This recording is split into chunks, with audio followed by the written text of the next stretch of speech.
নমস্কার বন্ধুরা, সুপ্রভাত। কেমন আছো তোমরা সবাই? আশা করছি তোমরা সবাই খুব ভালো আছো আর আমিও খুব ভালো আছি।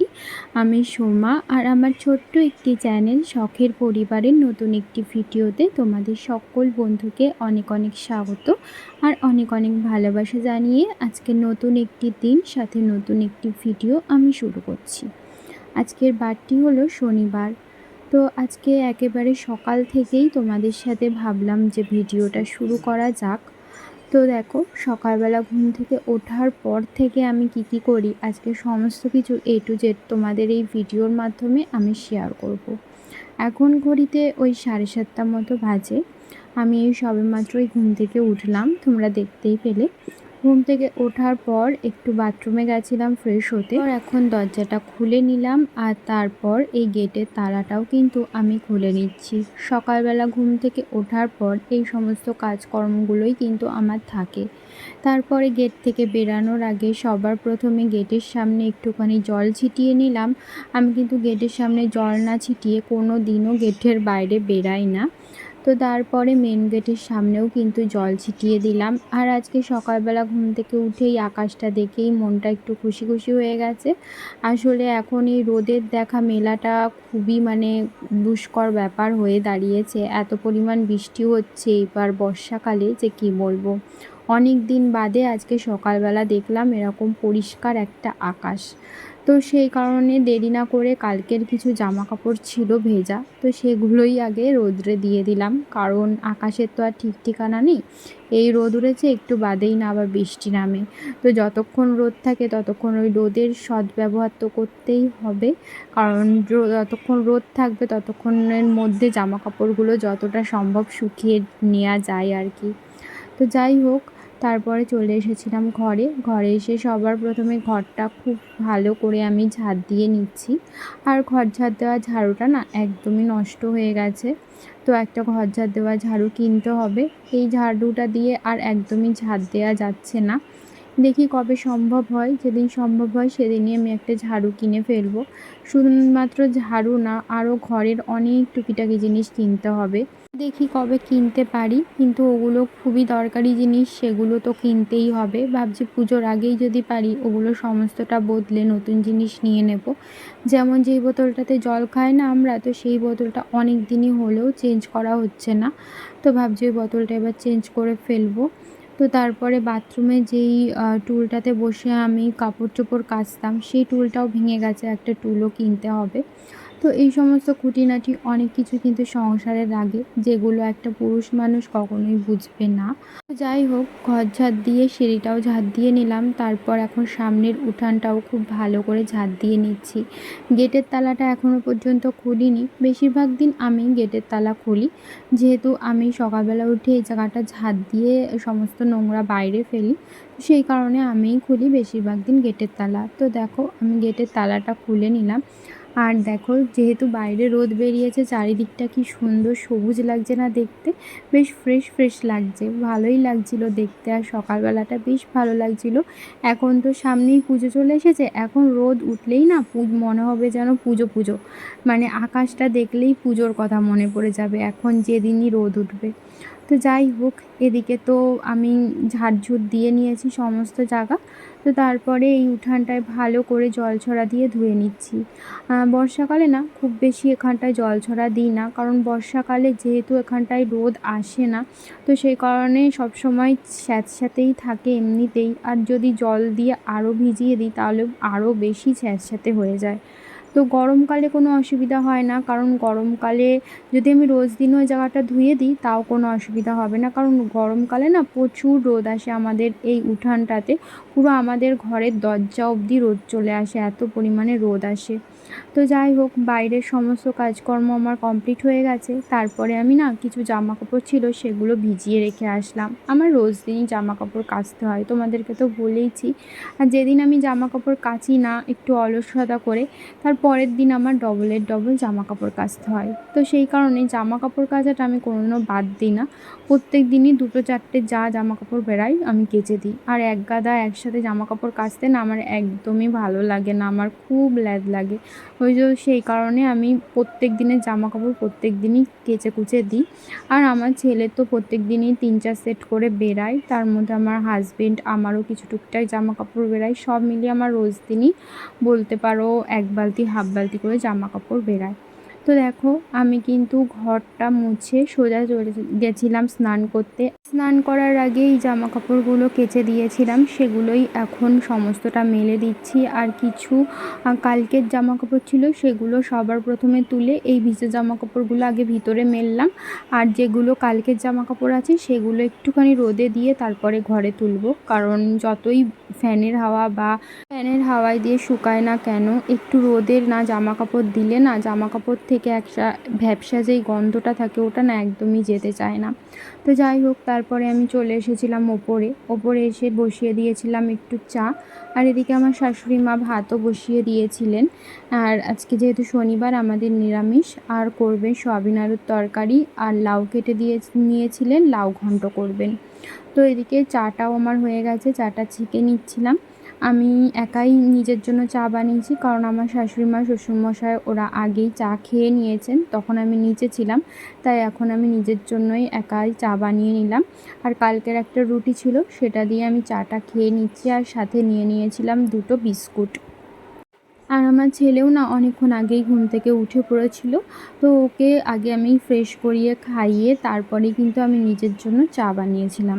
তো এদিকে দেখো, তোমরা হয়তো ভাবতে পারো যে আমার চা খেতে খেতে এদিকে সয়াবিনের তরকারি কী করে রান্না হয়ে যায়।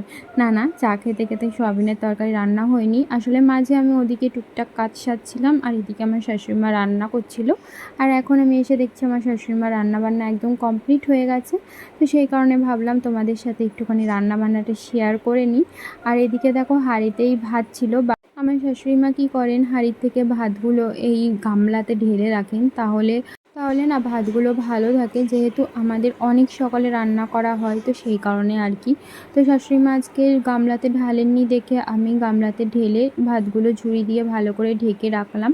আর ওদিকে খাবার দাবারগুলো ঠিকঠাক করে গুছিয়ে রেখে আমি এদিকে চলে এসেছি গ্যাস মুছতে। শাশুড়ি মা সকালে রান্না বান্না করেছেন, এখন আমি রান্নাঘরটা পরিষ্কার করে নিচ্ছি। আর আজকে আমার অনেক এক্সট্রা কাজ আছে, সেগুলোও সারতে হবে।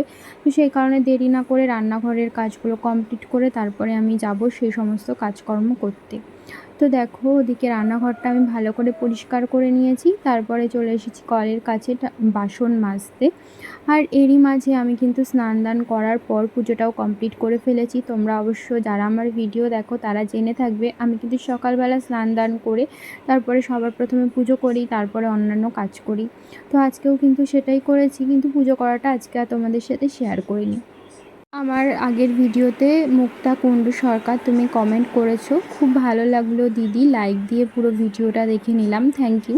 তুমি আমার অনেক ভিডিওতেই কমেন্ট করো, এরকম করেই আমার পাশে থেকো, কারণ তোমাদের পাশে থাকাটা অনেকটা জরুরি। আর তোমরা যারা যারা আমার ভিডিও দেখো তারা অবশ্যই কিন্তু আমার ভিডিওতে একটা কমেন্ট করে যাবে, কারণ তোমাদের কমেন্ট করতে না আমার খুব ভালো লাগে। আর তোমাদের কমেন্ট দেখলে না আমি পরবর্তী নতুন একটি ভিডিও বানানোর জন্য অনেকটা উৎসাহিত হই। তোমাদের পাশে থাকাটা কিন্তু অনেকটা জরুরি। তো যাই হোক, এদিকে দেখো বাসনগুলো সমস্তটা মাজা হয়ে গেছে, এখন কিন্তু আমি বাসনগুলো এক এক করে ধুয়ে ধুয়ে ঝুড়ির মধ্যে রাখছিলাম। আজকে তো শনিবার, ছেলের স্কুল ছুটি, আর কালকেও তো স্কুলে যায়নি, মানে শুক্র শনি রবি 3 দিন ওর স্কুল বলতে গেলে ছুটি হয়ে গেল। তো যাই হোক, যেহেতু বাড়িতে রয়েছে, তো বাড়িতে থাকলে না এত পরিমাণে দুষ্টুমি সেরকম করে না, কিন্তু এত পরিমাণে বক বক করে আর তোমাকে এত কোশ্চেন জিজ্ঞেস করে যে এটা কি ওটা কি, যে মাথাটা এমনিতেই খারাপ হয়ে যায়। তো যাই হোক, ওপরের কাজকর্ম সমস্তটা কমপ্লিট করে আমি চলে এসেছিলাম নিচে। তো নিচে এসে ভাবছিলাম একটু দোকানে যাব, দরকার ছিল কিছু জেরক্স করার ছিল, তো জেরক্স করতে যাব। কিন্তু জেরক্স করতে গিয়ে দেখলাম আমি যেটা জেরক্স করতে যাব সেটা না আমার কাছে নেই, সেটা রয়েছে বাবার বাড়িতে। তো সেই কারণে হাজব্যান্ডকে দিয়ে ওটা আনতে পাঠালাম, কারণ ওটা আমার দরকার, ওটা আমার লাগবে। তো সেই কারণে হাজব্যান্ড ওদিকেই যাচ্ছিলো, তাই ওকে বললাম যে তুমি তাহলে একেবারে নিয়ে এসো। আর আমার শ্বশুরবাড়ির থেকে বাপের বাড়ি কিন্তু একদমই কাছাকাছি, মানে এপাড়া ওপাড়া বলতে পারো। তো তারপরে আমি চলে এসেছি এখন বেড কভারটা চেঞ্জ করতে। প্রায় ৩-৪ দিন হয়ে গেছে। ৩-৪ দিন না, তারও বেশি হয়ে গেছে। আগের বেড কভারটা পাতা ছিল। এখন কিন্তু আমি বেড কভারটা চেঞ্জ করে নিচ্ছি। আর সত্যি কথা বলতে বেড কভারটা না আমার ইচ্ছা করে ২-৩ দিন অন্তর, অন্তর চেঞ্জ করার। কিন্তু বেড কভার চেঞ্জ করতে না অনেক সময় লাগে। কারণ আমি যেদিন বিছানার চাদর চেঞ্জ করি শুধুমাত্র বিছানার চাদর পাল্টাই না, সেদিন বালিশের ওয়্যার থেকে শুরু করে খাটটাও খুব ভালো করে মুছে নিই। তো সেই কারণে হাতে একটু সময় না নিয়ে আসলে আমি বিছানার চাদর পাল্টে শান্তি পাই না, মনে শান্তি আসে না যেমন তেমন করে বিছানার চাদর পেতে দিলে। তো দেখো বিছানার চাদরটা কিন্তু আমি সুন্দর করে পেতে নিয়েছি। তার আগে খাটের চূড়াটাও ভালো করে মুছে নিয়েছি। আর এখন সমস্ত বালিশের কিন্তু ওয়্যারগুলো আমি আগেই খুলে রেখেছিলাম, যেটা তোমরা দেখেছো। এখন আমি অন্য কভার কিন্তু আমি বালিশে ভরে নিচ্ছি। তখন বলছিলাম না ঘরের কিছু টুকিটাকি জিনিস কিনতে হবে, তার মধ্যে কিন্তু বিছানার চাদরও একটা অন্যতম প্রধান জিনিস। বিছানার চাদরও কিন্তু কিনতে হবে। অনেক দিনই হয়ে গেছে কোনো নতুন বিছানার চাদর কেনা হয় না। পুজোর আগে অনেক কিছুই কিনতে হবে। পুজোর আগে আস্তে আস্তে টুকটুক করে আমি ভাবছি ঘরের জিনিসগুলো কিনে ফেলি। বিছানা চাদর পাতা বালিশের ওয়্যার চেঞ্জ করা সমস্ত কিছুই আমার হয়ে গেছে। মেন দুটো বালিশের কিন্তু ওয়্যার ভরা বাকি, এই কোলবালিশ দুটো। এই কোলবালিশ দুটোতে ওয়্যার ভরতে না অনেকটা টাইম লাগে, যেহেতু অনেকটা বড় কোলবালিশগুলো। তো সেই কারণে বড়োর জন্য না কোলবালিশগুলো না অনেকটা মোটা মোটা। তো সেই কারণে ওয়্যারগুলো পুরো বালিশের মধ্যে চেপে চেপে তারপরে ভরতে হয়। তো সেই কারণে ওয়্যার ভরতে অনেকটা সময় লাগে। তো যাই হোক, ওদিকে বিছানা একদম সুন্দর করে পরিপাটি করে গুছিয়ে নিয়েছি। তারপরে এখন আমি খাটের নিচটাও ভালো করে মুছে নিচ্ছি। খাটের নিচটা বলতে ওই নিচের দিকে চূড়াটাও ভালো করে মুছে ফেলছি। খাটটা আমি ভালো করে পরিষ্কার করে নিয়েছি। খাটটা তো মুছলাম, এখন মনে হলো যে তাহলে সমস্ত ঘরের যে ফার্নিচারগুলো আছে সেগুলোও আস্তে হালকা করে মুছে নিই। ফার্নিচার তো সেরকম কিছু নেই, কিন্তু যেটুকু আছে সেটুকু। সমস্ত জিনিসগুলো যদি হাতে সময় নিয়ে মাঝে মাঝে একটু মুছে নেওয়া যায় তাহলে না আর বেশি নোংরা পড়ে না। আমি দেখেছি অনেক দিন না মোছা পড়লে এর উপরে যে এত পরিমাণ নোংরা পড়ে যায়, মনে হয় যেন বাড়িতে কেউ থাকেই না, আর এই জিনিসপত্রগুলোও যেন কেউ ইউজ করে না। এত পরিমাণে ধুলো পড়ে যায়। বেশি না, যদি 1 সপ্তাহ 2 সপ্তাহ মোছা না হয় তার মধ্যেই প্রচণ্ড পরিমাণে ধুলো পড়ে যায় এই সমস্ত জিনিসপত্রের উপরে।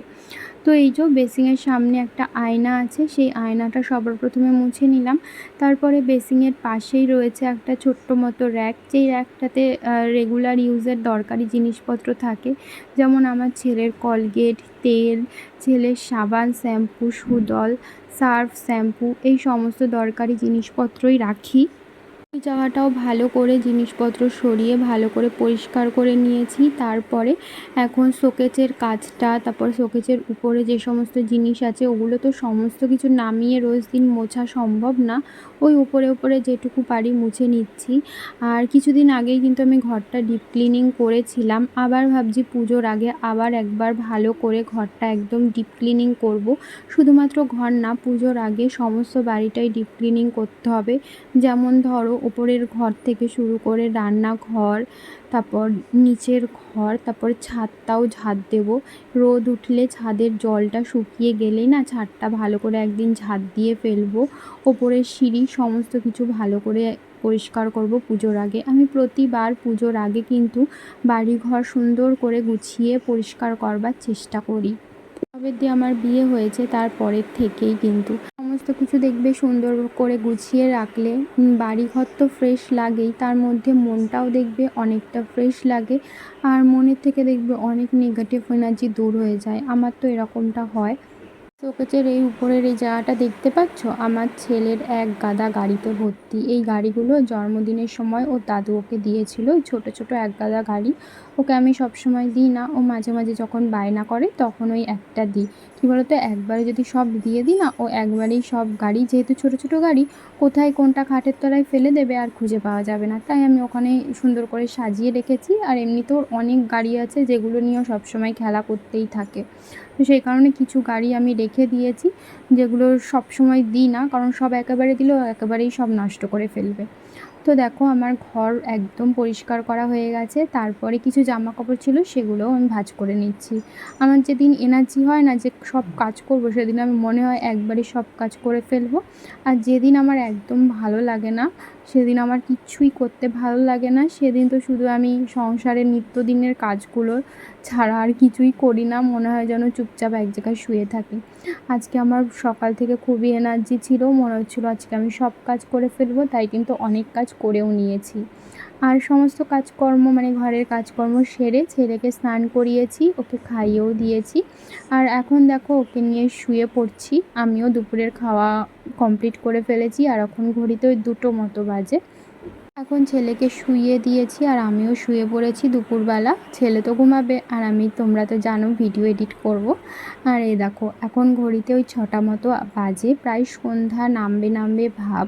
আর আকাশটা না এত সুন্দর লাগছিল, তাই ভাবলাম যে তোমাদের সাথে একটু শেয়ার করি।